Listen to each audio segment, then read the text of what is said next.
rey con barba, sino barba con barba. Así que mi amigo Eddie Friedman está equivocado, ¿no? Amigos del Perú y del mundo, muy buenos días, muy buenas noches. Encantado de estar con ustedes. Vamos a pasar revista a las noticias más interesantes de esta semana, que guste o no, han cambiado el panorama político de nuestro país.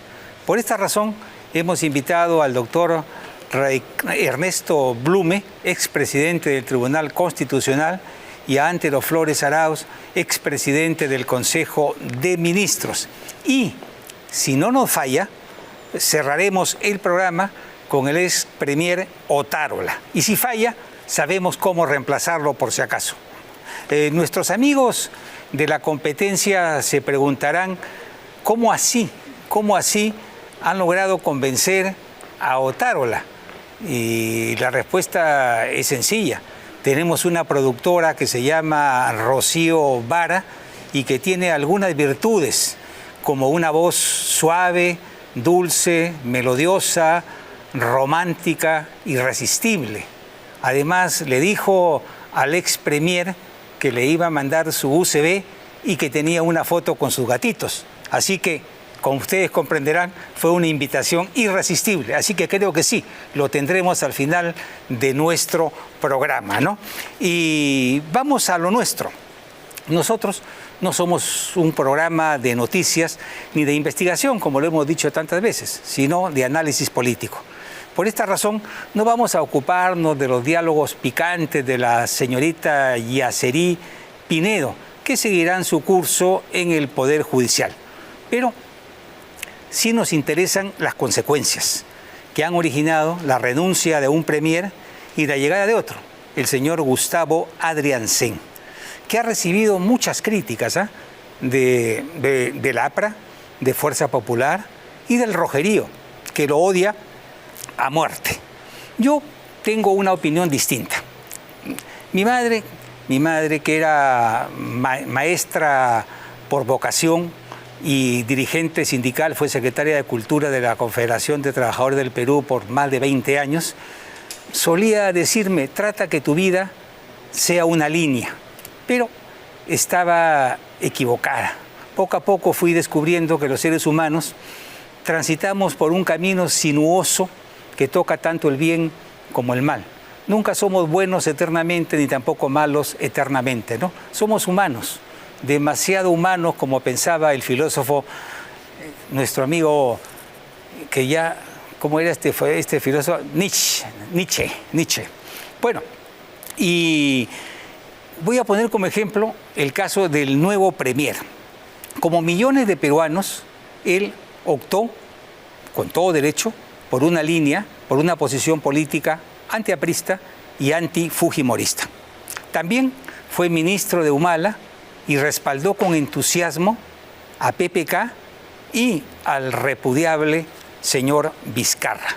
Sin embargo, defendió con ardor y con éxito a los comandos Chavín de Huántar y, como embajador del Perú ante la Organización de Estados Americanos, se enfrentó a la caviarada internacional como antes nadie lo había hecho. Creo pues que hoy por hoy está en el lado correcto del camino y, dada la compleja coyuntura que vivimos, soy de la opinión que debemos darle alguna chance, aunque dudo que pueda ser exitoso si no hace cambios en el gabinete, comenzando por el ministro del Interior, que es un fiasco absoluto, ¿no? Algo más a su favor. Si hacemos una ligerísima comparación de este premier con otros como Guido Bellido, Mirta Vázquez, Aníbal Torres o Bexy Chávez, habrá que concluir forzosamente que este caballero está a una distancia sideral de ellos, ¿no? En suma, creo que el Congreso le va a dar la confianza, no porque sea el mejor, seguro que hay muchos con más títulos académicos e intelectuales que él, pero estos son los primeros en correr a la primera gota de sangre, a la primera nariz quebrada. Ya lo vimos en el primer gabinete de Dina, donde los ministros caviares al primer petardo salieron corriendo despavoridos de Palacio de Gobierno. La coyuntura actual requiere de un hombre con carácter y nada cobarde, y tengo la impresión que tenemos al premier correcto para la circunstancia correcta, que no es otra que darle tiempo al Congreso, para las reformas políticas, electorales y constitucionales que se requieren para encaminar nuevamente al país. Yo personalmente no espero nada de este gobierno y nada de este gabinete, solo que sobrevivan hasta el 2026 y no le den gusto a las turbas que pueden creer que tienen el derecho de tumbar gobiernos y cerrar congresos. Eso no puede volver a suceder en nuestro país. Lo último que quería decir es en esta especie de editorial, ¿no? Es con referencia al ex premier Otárola. No me voy a ocupar de su lado frívolo ni del presunto tráfico de influencias que será dilucidado en el Poder Judicial. Lo que sí quiero expresar es mi reconocimiento al Otárola de los primeros días, de los primeros meses, que impidió, él fue el que impidió la renuncia de Dina Boluarte y puso en sus hombros al gobierno para enfrentar con éxito una conspiración internacional que mediante turbas mercenarias, violentas y criminales buscaban destruir la legalidad republicana para imponer una dictadura comunista que era lo peor que le podía pasar a nuestro país. Estoy seguro que con el paso del tiempo muchos lo van a recordar con desprecio, pero yo haré a un lado la frivolidad y lo recordaré sencillamente como un patriota que en el momento de mayor oscuridad para nuestro país supo ponerse del lado de la libertad y de la democracia. Y cuidado, se la jugó entero, aún sabiendo que las ONGs marxistas, como la Corte Interamericana de Derechos Humanos, lo van a perseguir hasta el fin de su vida. Los moralistas que en el Perú sobran en estas coyunturas pueden machacarlo como quieran. Yo solo les recuerdo que a un hombre no solo se le debe juzgar por sus laderas, sino también por sus cimas. Y este señor, de verdad, que tiene un par de cimas muy altas. Por esta razón, yo quería expresarle mi respeto, ¿no? Mi respeto. Y ahora sí, vamos a lo que nos corresponde. Vamos a pedirle al doctor Blume que por favor tenga la amabilidad de acercarse al estrado. ¿Qué tal, doctor? ¿Qué tal? Buenas, ¿cómo estás? Qué gusto. Igualmente. Qué gusto tenerlo aquí. Igualmente. Tenemos varios temas bien interesantes. ¿Cómo no? A ver, antes de ir a los temas del Senado, la reelección parlamentaria, la Junta Nacional de Justicia y los proyectos de ley en marcha para la reforma del Ministerio Público, creo que debemos ocuparnos por un instante del tema de los peajes, que es una magnífica noticia, sobre todo para los pobladores del Cono Norte, ¿no? Pero los concesionarios ya han anunciado que van a recurrir a los tribunales nacionales y también al arbitraje internacional. La pregunta es aquí doble: ¿actuó correctamente el Tribunal Constitucional? Y dos, ¿qué es lo que nos espera en el arbitraje internacional? ¿Podemos ganarlo? ¿Podemos perderlo? A ver. ¿Cómo no? En primer lugar, muchas gracias por la invitación. No, al contrario. Siempre para mí es un honor, igualmente, una satisfacción venir a tu programa. Bueno, yo pienso que el tribunal ha actuado bien, pero quiero precisar por qué. En realidad el tribunal no se ha pronunciado sobre el contrato en sí, ni sobre la legalidad, ni la constitucionalidad del contrato, sino se ha pronunciado sobre lo que él denomina la implementación material del contrato. O sea, la aplicación del contrato en la práctica, y si esa aplicación del contrato, esa efectivización del contrato lesiona algún derecho constitucional. Y ha dicho que en el ámbito de la efectivización del contrato hay una lesión a la libertad de tránsito porque obliga a los vecinos de Puente Piedra a tener que pagar peaje cada vez que salen o regresan a su vivienda. Ese es el meollo del asunto y por lo tanto no podemos decir que el tribunal ha afectado la libertad de contratación, ha afectado el contrato en sí, sino a lo que ha aludido es, sin perjuicio del contrato, aquí en la aplicación del contrato hay una lesión y sobre eso se ha pronunciado. Ahora, la posición del Tribunal Constitucional dice que ningún contrato puede estar por encima de los derechos fundamentales del ciudadano, entre ellos la libertad de tránsito. Exactamente. De eso se trata, ¿no? Y eso es cierto. En realidad, todo derecho, todo principio, toda institución consagrada en la Constitución está construida, digamos, bajo una premisa que es el respetar el interés público, el respetar los derechos fundamentales de la persona, el no lesionar y afectar a terceros, etc. Entonces, creo que la construcción teórica de esta sentencia es adecuada desde mi punto de vista. Creo que el tribunal ha sido lo suficientemente lúcido para no meterse en la afectación de la libertad contractual y de la santidad, digamos, entre comillas, de los contratos, y más bien constreñirse a la aplicación del contrato y a cómo esa aplicación repercute en una lesión al vecino. Ahora, ¿quién es responsable de esa lesión? Es otro tema que tendrá que determinarse. Pero ha establecido una situación que en tanto no se, digamos, habilite una vía alternativa, pues no se deben cobrar los peajes, y eso sin perjuicio de las resultas de los procesos penales que podrían determinar responsabilidad penal. Obviamente que esto va a traducirse en un reclamo internacional. Y en ese reclamo internacional el Perú tendrá que sostener lo que creo que el tribunal ha visto con lucidez. Es decir, que el contrato no puede ir más allá de los parámetros constitucionales ni afectar derechos fundamentales, y que en este caso ha habido una aplicación que afecta derechos fundamentales. Y si en el Poder Judicial se concluye que este fue un contrato con un origen corrupto, ¿cómo podría afectar esto en el arbitraje internacional? No, yo creo que tendría pues un efecto fulminante de un misil en la línea de flotación de la tesis de Rutas de Lima, porque si eso se comprueba significa que ha habido un acto doloso, delictivo, y ese acto es nulo ipso iure y por lo tanto acarrea la nulidad de todo. Bueno, perfecto. Vamos al Senado, no? A ver. ¿Cómo no? ¿Qué es el regreso a la Constitución histórica del Perú, ¿no? Para ubicar a nuestra audiencia, el sistema bicameral se implementó con la Constitución de 1828, siendo presidente José de la Mara.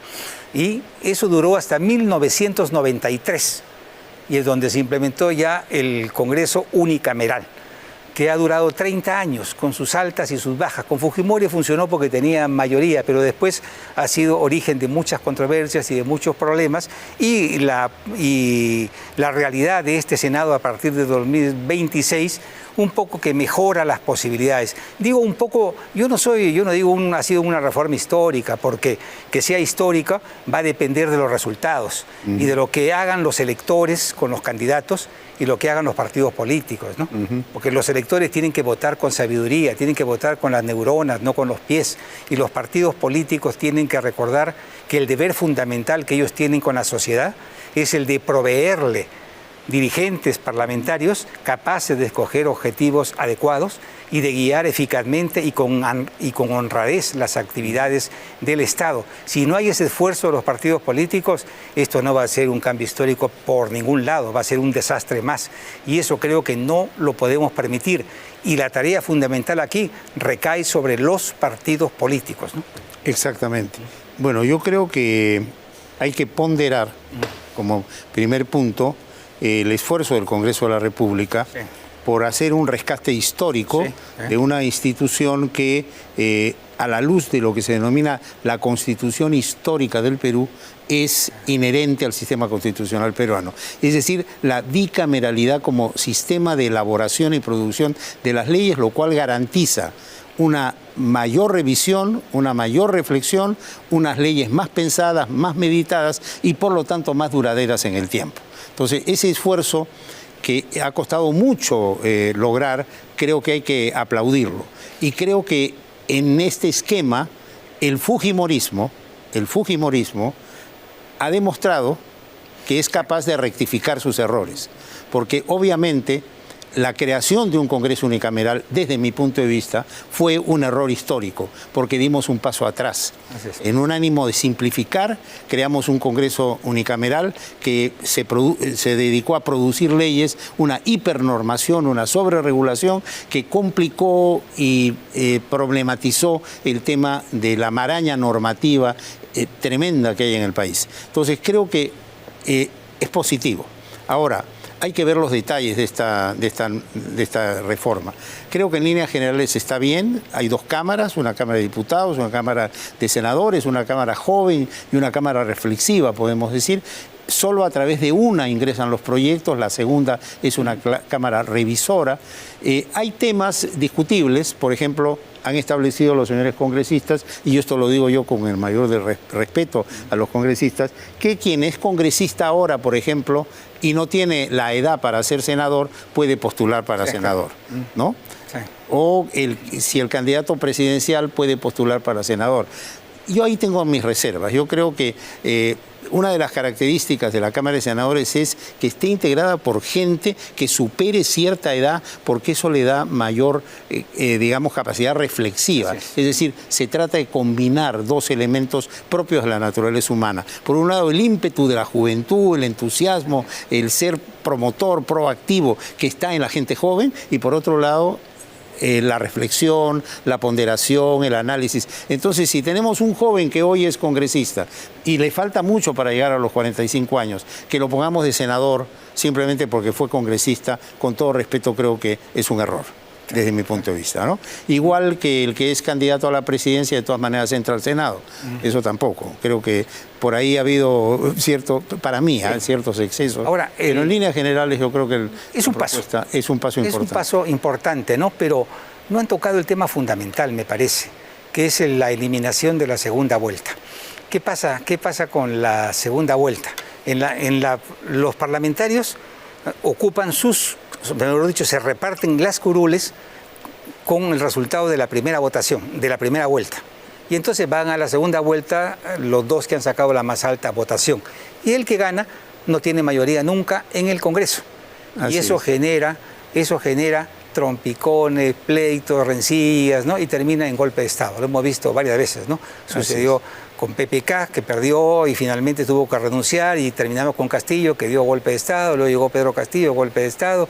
Alan pudo liberarse de eso porque llevó parlamentarios experimentados que supieron construir una mayoría en base a determinadas concesiones, pero ahora ya no hay políticos de ese calibre, ¿no? Así es. Lo que tenemos básicamente son novatos, y lo que buscaba el señor Vizcarra era precisamente un Congreso de chibolos, ¿no? Improvisados, a los cuales se le podía pasar trenes por la cabeza y no se daban cuenta, ¿no? Porque lo que tú dices es muy correcto, ¿no? Hay que combinar la experiencia con la juventud. Así es. Hacer un buen parlamentario demora como 15 años, ¿ah? No es fácil, ¿ah?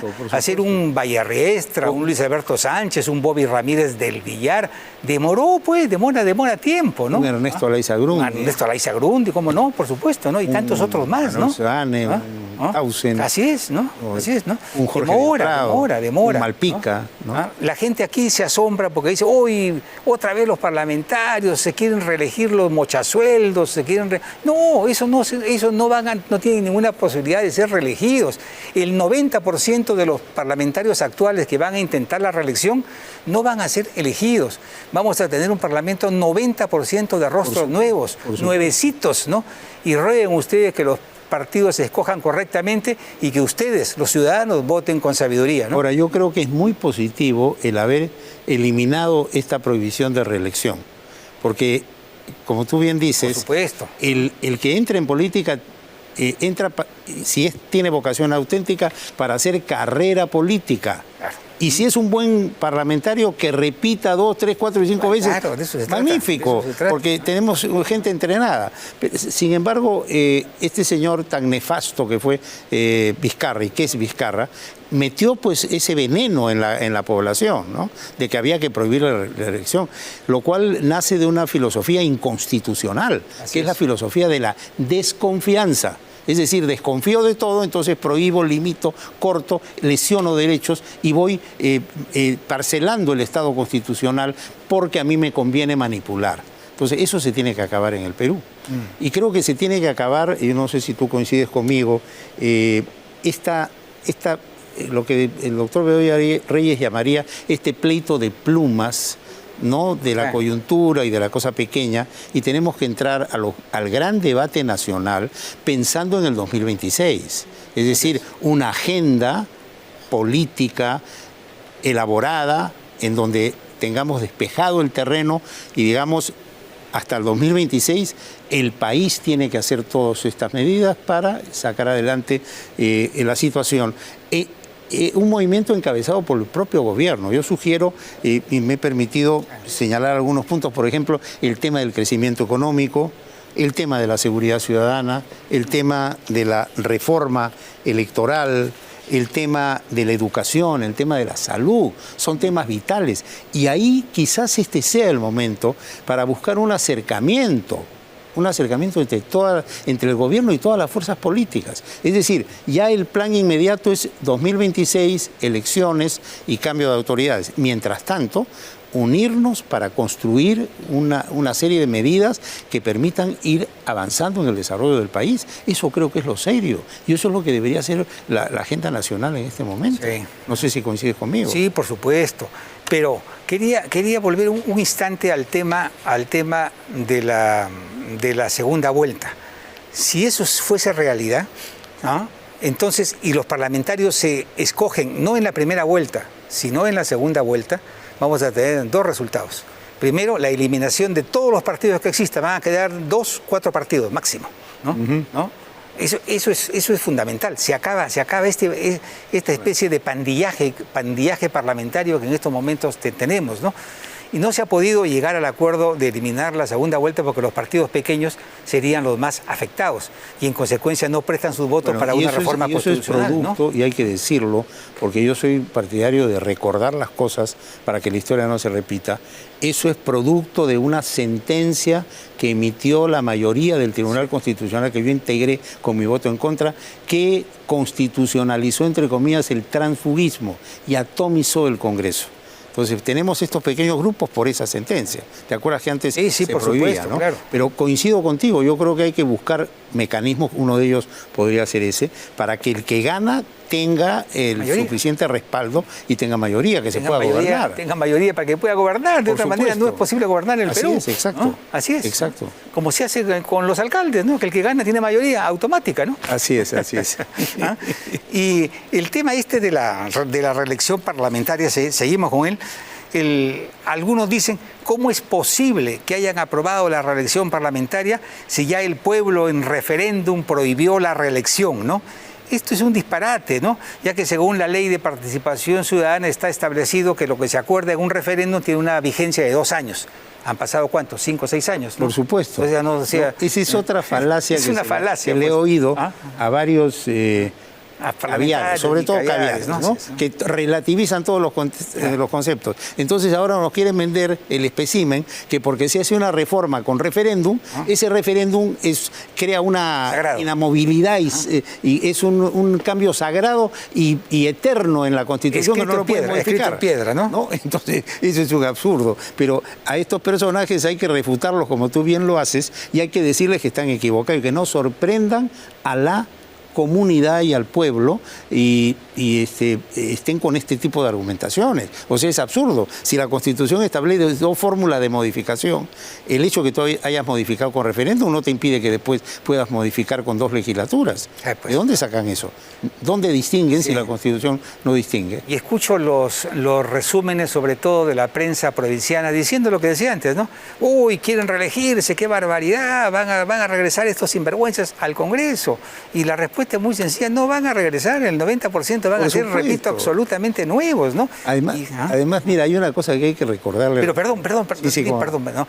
Pero cuidado con lo de nuevo, ¿ah? Cuidado con lo de nuevo y cuidado con lo de viejo también, hay que tener cuidado, ¿no? Yo recuerdo que en un momento se convocó y llegaron al Congreso un sabio, ¿ah? Como Fernando Cabieces, uno de los últimos sabios que ha tenido en nuestro país, una eminencia, ¿no? Y a su lado estaba Pablo Macera, que algunos no lo recuerdan por sus libros, pero sí por sus dichos. Alguna vez le dijeron que el Perú parecía un burdel Y él dijo, de ninguna manera, ¿no? Un burdel es algo muy organizado, mucho más organizado que este país, ¿no? Bueno, pero los dos, que eran hombres talentosos, sabios, eruditos, estaban perdidos en el mundo parlamentario. Un abogadito de Girón Lampa o de cualquier rincón perdido del país era mucho más talentoso que ellos. Y ellos les preguntaban cómo actuar, no tenían la menor idea. O sea, hacerse parlamentario es un trecho de 2 años, 3 años por lo menos para entender la hermenéutica parlamentaria, es ¿no? Como todo en la vida. En la vida, para especializarse en algo, uno requiere entrenarse, practicar, estar, tener experiencias, etc. Y hay una cosa muy importante. Es el pueblo el que elige. Cuando critican tanto estos parlamentarios, con toda la consideración que me merecen los señores parlamentarios, los críticos se olvidan que es el propio pueblo lo que los ha puesto ahí. Entonces, ¿de qué estamos hablando? Entonces, ¿cuál es la respuesta? ¿No quieres ese Congreso? Aprende a elegir bien a tu congresista. Asume tu rol como ciudadano y escoge bien a conciencia. No te dejes llevar e influenciar por terceros. Tú asume tu rol y patriótico de decir, bueno, voy a elegir bien y para elegir bien voy a escoger y voy a examinar a cada candidato y pongo al mejor. Esa es responsabilidad de cada ciudadano. Entonces acá tenemos que los ciudadanos se equivocan y luego critican como si el error fuera de otro. A mí me parece un absurdo. Absurdo. Y que tampoco la gente se compre el rollo de los jóvenes. Queremos jóvenes, decía Vizcarra, necesitamos jóvenes para engañarlos como él quería. Claro. ¿No? Bueno, necesitamos jóvenes, pero vamos con calma. Yo algunas veces he puesto este ejemplo. Si uno sube a un avión, lo menos que quiere es un piloto con unas 1000 horas de vuelo, ¿no? 2000 horas de vuelo. La aerolínea no puede decir, vuele con nosotros, pilotos recién salidos de la academia. Absurdo, ¿no? O que en alguna clínica, por ejemplo, a San Felipe diga, opérese aquí, médico recién salido de la universidad. Dios mío, qué miedo, ¿no? Sales corriendo, ¿no? No, hay que combinar la juventud con la experiencia, ¿no? Eso se trata, ese es el juego que se sigue en todas partes. Tú en la política, por ejemplo, pensemos en la Segunda Guerra Mundial, el rol de Winston Churchill. Claro. ¿Cuántos años tenía Winston Churchill? Frisaba los 80 años. Sí. Mira el caso de Mandela. Mira el caso ahorita de Biden. Entonces, ¿de qué estamos hablando? Aquí, sobre todo los caviares usan ese argumento, ¿no? De desprestigiar al personaje por la edad.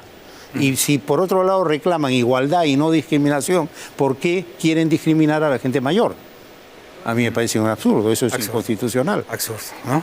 Así que vamos al tema de la Junta Nacional de Justicia. Caviares, ONGs, Comisión Interamericana de Derechos Humanos, un zombie que por las calles de Miraflores anda que representa a las Naciones Unidas y otras especies más vaticinaron básicamente terremotos, maremotos, el fin del mundo, golpe de Estado, el fin del Estado de Derecho, si el Congreso se atrevía a tocar a alguno de los miembros de la Junta Nacional de Justicia. Bueno, se sacaron a 2 y los otros se salvaron fundamentalmente por la mano generosa del señor César Acuña, siempre en amoríos con el poder de turno, ¿no? Bueno, ya, pero yo soy de la opinión, no sé si estoy siendo exagerado, pero yo soy de la opinión que debieron haberse ido todos, porque la violación, no solo por la complicidad que en la flagrancia, en la violación de la Constitución, ¿no? que fue flagrante, sino sobre todo porque la Junta Nacional de Justicia fracasó estrepitosamente en todo sentido, manteniendo jueces ineptos, mediocres e incompetentes y corruptos, lo mantuvo, y nombrando jueces que no valían la pena y no sacando a nadie. O sea, estos sujetos fueron un fracaso total. Debieron ser encadenados, azotados y botados a la plaza pública, ¿no?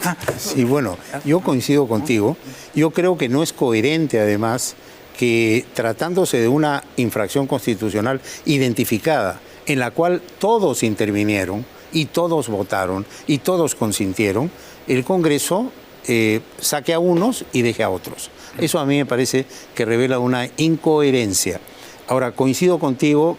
Esta Junta Nacional de Justicia ha tenido un rol lamentable y penoso, y lo digo con pena porque son personas pues, que han debido pensar un poquito más y sobre todo respetar el juramento que dieron cuando asumieron el cargo, de respetar la Constitución. Y yo, más allá de esta infracción, considero que también han sido muy irresponsables en esto. Han usado a la Junta Nacional de Justicia como institución para defenderse a título individual. Han usado la figura del Pleno de la Junta, que es el máximo órgano de gobierno, para que ese Pleno apruebe comunicados para defenderlos.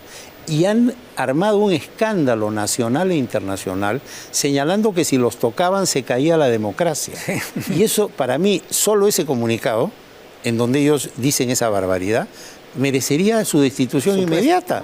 Porque, lógicamente, gente que respeta la Constitución no puede decir que porque el Congreso ejerce el control constitucional habilitado en la propia Constitución, se va a caer la democracia si es que los tocan. O estos señores tenían la idea de que eran pues súper sí, pues, ¿no?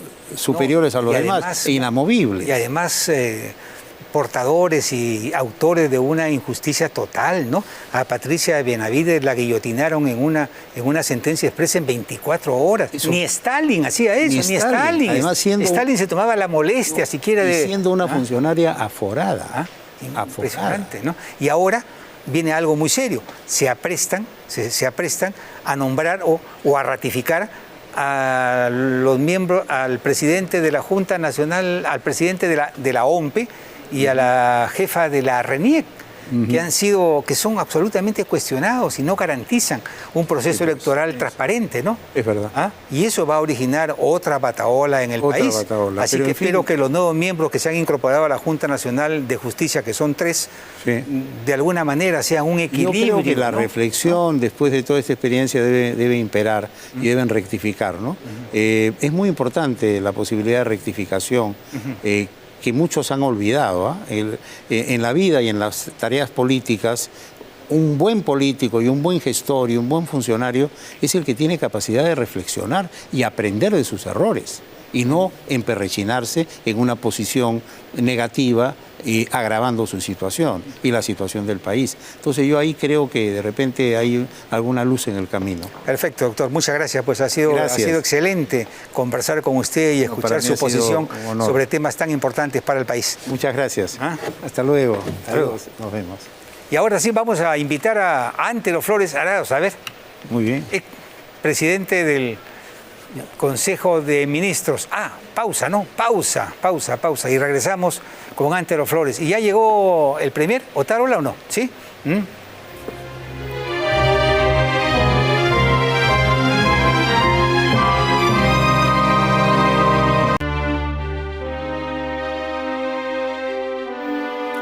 Amigos, muy felices de contar con la presencia de Antero Flores Arauz, un viejo político que se ha ganado el respeto de todos aquellos que lo conocen y también de los ciudadanos que de una u otra manera han sido testigos de su quehacer político decente, transparente y capaz de muchísimo tiempo, ¿no?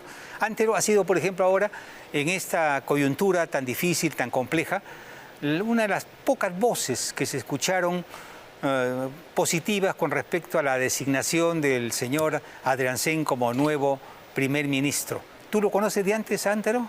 ¿Cómo así te atreviste a dar un comentario en ese momento contra casi la mayoría de los voceros políticos? Mira, lo conozco poco, pero en su ejecutoria política y profesional se ha desempeñado con bastante positivismo y en forma efectiva. Y además ha tenido una buena actuación en la OEA. Sí, es muy buena. Yo he estado en la OEA hace algunos años también, y él ha tenido la entereza de poder plantear en el mismo Consejo Permanente de la OEA modificaciones a Comisión y Corte. Y las ha enfrentado porque sabemos perfectamente que es un nido de caviarada y que tiene un sesgo contra los estados, contra Fuerzas Armadas y sobre todo contra la policía. Entonces hay que hacer reformas y él está en ese camino. Por eso yo lo vi positivamente. Y adicionalmente, la señora Boluarte tuvo una buena respuesta ante la crisis. La solucionó en 24 horas. Tenía que buscar a alguien, lo escogió a él. No podía comenzar a dar vueltas y mejor o el otro de repente, porque había que solucionar el tema. Amanguó todo el proceso, la crisis, y seguramente dejará para más adelante, entre algunas semanas o pocos meses, algunas otras reformas dentro del gabinete que son necesarias, por lo menos para mí, por lo menos el Ministerio del Interior, ¿no? Claro, que hace por supuesto, absolutamente agua, ¿no? Pero tenía que resolver la crisis y la resolvió. Y sobre los temas del Senado y la reelección parlamentaria, ¿cuál es tu opinión? Ahora, una cosa adicional, si me permites, sobre lo anterior. Ahora, el gobierno y sobre todo Adrián Sen tienen algunas tareas que emprender, pero de inmediato. Una es quién lo va a suceder en la OEA. Porque está pendiente adicionalmente como otro tema que debe hacer que se promulgue de una vez la ley que aprobó en el Congreso hace algunos días, un par de semanas, por la cual se crea una comisión para hacer el informe situacional de todo el sistema interamericano de derechos, léase Comisión y Corte, y plantear dentro del seno de la OEA las reformas necesarias.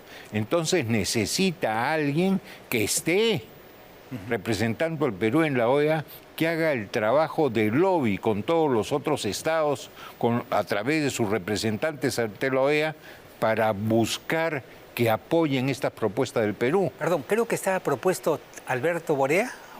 No, ese era el tercer punto.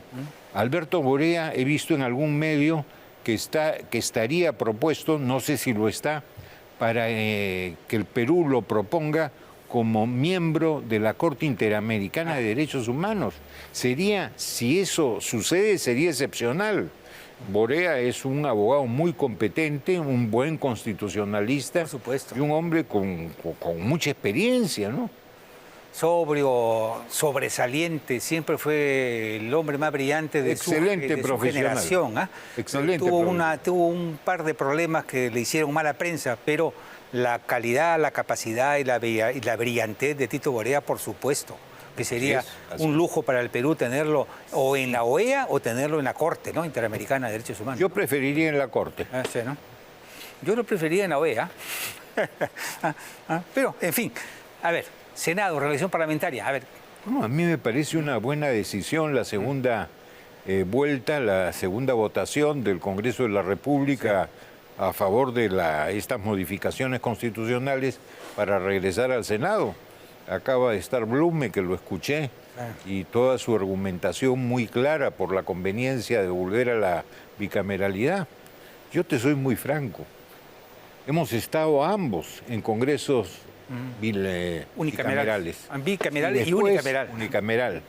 Somos pocos los que tenemos el privilegio de haber estado en ambos sistemas. Sí. Pero cuando hemos estado en el sistema bicameral en el 90, yo tuve una mala experiencia, que fue de la de cambiar el INTI al Nuevo Sol. Demoró como 9 meses, Pepe. Sí. Entonces, era el trámite, iba, venía de Senado, diputados, que conferencia, que esto, que se ha corregido ahora, ¿no? 3 o 4 ceros, en fin. Entonces, cuando entramos al unicameral con el Congreso Constituyente, el famoso CCD, me sedujo la rapidez, pero con el tiempo, entre la rapidez y la seguridad jurídica, yo me quedo con la seguridad jurídica. 4 ojos ven más que 2. Y lo que se ha hecho ahora, que los proyectos entren por diputados, que el Congreso sea la Cámara Revisora, me parece muy sensato. Ahora, yo hubiera puesto solamente lo de la edad y no que hubieran sido diputados antes, en fin. Sí, claro. Pero, en fin. Concesiones para conseguir votos y lograr una reforma constitucional. El Congreso es así. Así es. El Congreso no es un UCAS. En el Congreso tienes que conversar. Oye, yo siempre digo lo de Ramiro Prealé, que manifestaba, conversar no es pactar, pero no te olvides de que Mario Polar le agregaba, pero si se pacta, tanto mejor, porque llegas a acuerdos. Ese es el Congreso. El Congreso no es imponer una mayoría, es formar mayorías. Y para formar mayorías tienes que hacerte mutuas concesiones para llegar a términos medios, que muchas veces es lo sensato y lo lógico. Sí, ¿ah? Y efectivamente, ¿no? Tanto Antero como yo hemos participado en los dos sistemas, ¿no? Unicameral y en el bicameral. Yo fui parte del último Senado de la República. Yo tenía atrás mío a Luis Alberto Sánchez, a Ramiro Prialé, Javier Vallerriesta, tenía por acá a lo mejor de la bancada del PPC, ¿no? Ahí estaba lo mejor también de Izquierda Unida, Malpica, Javier Descanseco, ¿no? O sea, era un Senado importante, como lo era la Cámara de Diputados también, ¿no? Así es, ¿no? Habían parlamentarios interesantes, ¿no? Pero la idea que tuvo Vizcarra fue acabar con la clase política y desprestigiarla con sus amigos de la prensa de una manera total, ¿no? Cuando el Parlamento maneja el 0,4% del presupuesto, ahora es el 0,6% del presupuesto nacional de la República, ¿no? Mira, con el mismo presupuesto de este Congreso unicameral de 130, puedes tener el bicameral de 130 diputados y 60 senadores. Y creo que te sobra plata, porque acá ha habido excesos. En nuestra época tenías un asesor, tenías una secretaria, un asistente y punto. Hoy día, caramba, cada despacho parlamentario parece un ministerio. Sí, impresionante. Es de locura. ¿Para qué?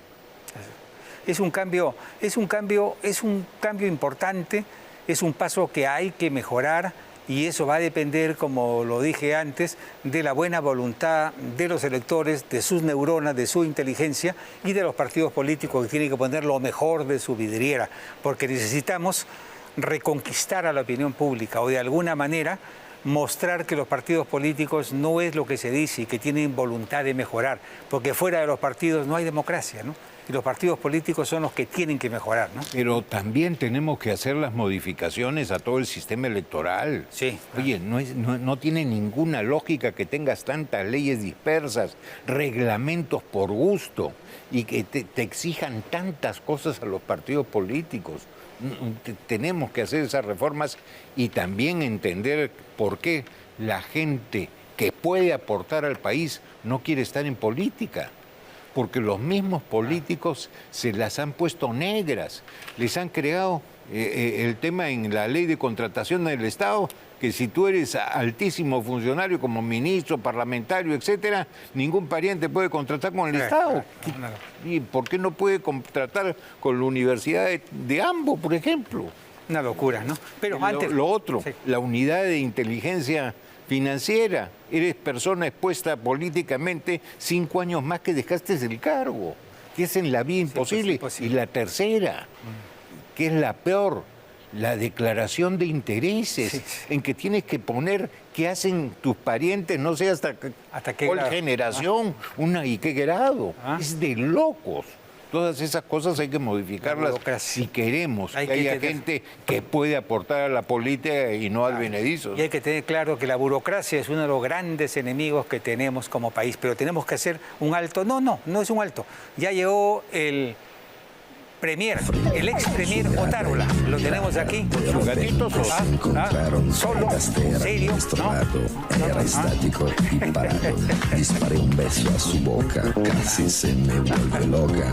Y una pista emocionante, impresionante, trastornada. Se me puso tan cerca que hasta tuve que parar. Pero luego al abrazarla se me puso disparada. La cogí por la cintura y me hizo mermelada. Oh yeah. Buenas noches, señor Barba. Buenas noches, Antero Flores Arauz. Hola, ¿qué tal? ¿Cómo están? Los saluda el ex premier Alberto Otratrola. Bueno, ya me resisto a dejar el fajín. Dejo el premierato, pero no dejo a mis flacas. Bueno, muy buenas noches. Aquí estamos para resolver sus preguntas. Qué importante mantener el buen humor. ¿Qué cámara están las flacas? ¿Dónde están las flacas? Acá. La productora, ahí está, la productora que te... Ahí está. ¿Cómo están? Está Chivo. Chivo, ¿cómo estás? Está rica, Chivo. Está guapa. Tienes que mandar tu UCB, sí, Chivo. sí. Tienes que mandar tu UCB. Me amas, Chivo. Mándame tu CV. Listo. ¿Cómo está, Antero? Ahí muy bien. Ahí está, él es mi sensei, Él aprendí de todo. Por supuesto. Es bravo también, Antero, Por supuesto que sí. ¿Cómo era? Gato fiero, ¿no? Gato, claro. Gato fiero. En sus buenos tiempos. Claro, no, pero hasta ahora. ¿Sí? Yo viejo con el haga mata, ¿sí o no? Además. Además, claro. Así cualquier cosita, chicos, porque hay que acabar la atención política, cualquier cosa me dicen, yo les aconsejo, aquí están con el Kama Sutra viviente. Bueno, dinos, a ver, ¿qué experiencia te llevas? Tengo muchas experiencias en hostales, en telos, chateo. Perdón, la política. Sí. Perdón, bueno, también es parte de eso, ¿no? Bueno, realmente no me esperé este escándalo, de verdad. Fue una cosa de loco, no me lo esperaba, de verdad. Pero bueno, ¿qué vamos a hacer? Es mi naturaleza, soy así.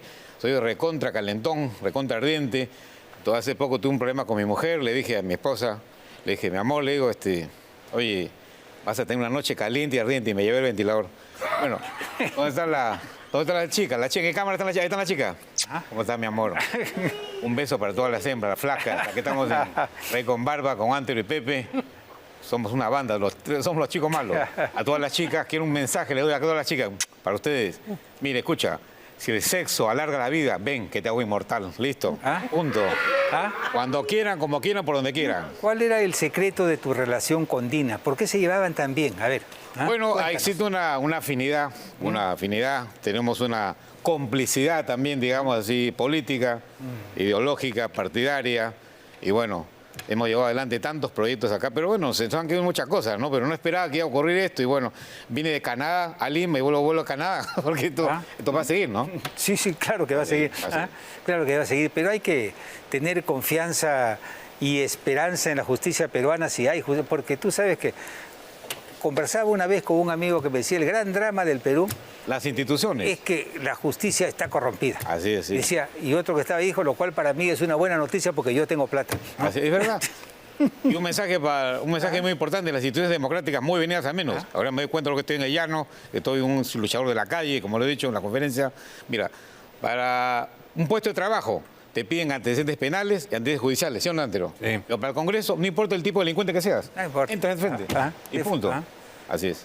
Se supone que se debe que la voluntad, si la voluntad del pueblo es elegir a un ciego, a un manco o a un analfabeto, debe respetarse. Me parece. O un calentón también. O un calentón. Claro, güey. Que es una doctrina un poco primitiva que algún día debería de revisarse, ¿no? ¿Qué Pero en piensas fin. tú, Antero? Mira, hay mucha gente que pide exigencias en la Constitución. Es un no problema, solamente que sean peruanos de nacimiento, no solamente el mínimo de edad, Así es. sino quieren también estudios superiores. Si tú revisas, la mayoría tienen los estudios superiores. Claro. El tema es de qué universidad. Sí. Eso, de la universidad, un saludo para Acuña. Con todo cariño. Acuña, bravo, señor Sí, Acuña también. todo. Todo lo que somos del mismo tallarín, tenemos nuestro todo suyo. un personaje, pero que tiene su lado admirable, ¿no? Porque teniendo las limitaciones que tiene, el hombre ha podido abrirse camino, convertirse en millonario, claro, a costa de la educación. Es ¿no? un hombre muy listo. Sí, muy listo, claro que sí. A pesar de sus memes, de tus tonterías que habla, Ha ¿no? contratado Claro. intelectuales, periodistas de calidad, los tiene ahí tras él, ¿no? Y ha construido un partido, buscando buenos candidatos en determinadas provincias, financiándoles su campaña y luego guardándolos en su bolsillo, ¿no? Hoy Y día el ese hombre decide, partido pues, ¿no? Quizás tiene más alcaldes. Más alcalde, más inscrito y todo eso, ¿no? Pero lo importante es que... Oye, y algunas alcaldesas que les puedes pedir. Quita Rica, por supuesto. A ver, alcaldesa, regidores de todo, por supuesto que sí. Para todas las hembras, con todo cariño. En el varón, ya saben ustedes, small, medio, large, extra large, XXL y otra trola. Ahí está. Para que se van quemando cerebro, chicas, ¿eh? Suficiente. Nada más. Suficiente. Adelante. Muchas Además, gracias. cuando uno no tiene plata, te dicen viejo misio.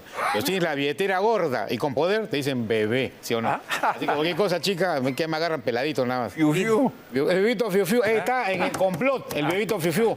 Un saludo a Fiu Fiu, el bebito Fiu Fiu, el lagarto, conocido también como Rambo. Al primer descuido te clava el puñal. Qué barbaridad. Muy bien, pues ha sido un... Muchas gracias, Pepe Barba. Un gusto. Gracias, Antero. Gracias. gracias. Los invito este viernes y sábado a la estación de Barranco. Ahí está el show de Carlos Álvarez. Dios es peruano, así que los esperamos. Vas a llevar tus ositos y gatitos. Mis ositos, mi todo, y mi muñeca inflable también. Qué bueno. Y el 22 y 23 en Caima, Arequipa, Teatro La Butaca, 22 y 23 en Arequipa. Y termino, me pido un pensamiento con todo cariño para las hembras. Ya he dicho, el día que yo muera, quiero que me cremen.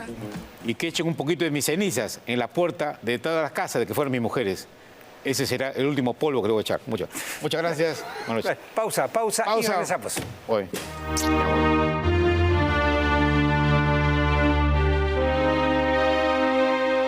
¿Cómo así te atreviste a dar un comentario en ese momento contra casi la mayoría de los voceros políticos? Mira, lo conozco poco, pero en su ejecutoria política y profesional se ha desempeñado con bastante positivismo y en forma efectiva. Y además ha tenido una buena actuación en la OEA. Sí, es muy buena. Yo he estado en la OEA hace algunos años también, y él ha tenido la entereza de poder plantear en el mismo Consejo Permanente de la OEA modificaciones a Comisión y Corte. Y las ha enfrentado, porque sabemos perfectamente que es un nido de caviarada y que tiene un sesgo contra los estados, contra Fuerzas Armadas y sobre todo contra la policía. Entonces hay que hacer reformas y él está en ese camino, por eso yo lo vi positivamente. Y adicionalmente, la señora Boluarte tuvo una buena respuesta ante la crisis. La solucionó en 24 horas. Tenía que buscar a alguien, lo escogió a él. No podía comenzar a dar vueltas y mejor o el otro de repente, porque había que solucionar el tema. Amanguó todo el proceso, la crisis, y seguramente dejará para más adelante, entre algunas semanas o pocos meses, algunas otras reformas dentro del gabinete que son necesarias, por lo menos para mí, por lo menos el Ministerio del Interior, ¿no? Claro, que hace por supuesto, absolutamente agua, ¿no? Y sobre Pero tenía que resolver la crisis y la resolvió.